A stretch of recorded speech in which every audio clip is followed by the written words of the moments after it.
Hello everybody! I watched a short video about the couple received the boss and they had two options.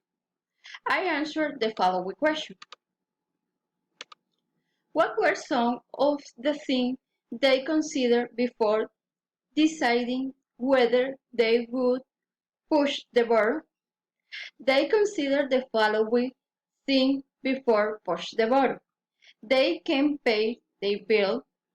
They will get money to have a better life. On the other hand, her husband went to the police. They couldn't help them find the person who left the box for them in front of the door. What did they decide to do? They decided to push the button, but they discussed the decision to push the button. At the moment, he didn't have a job.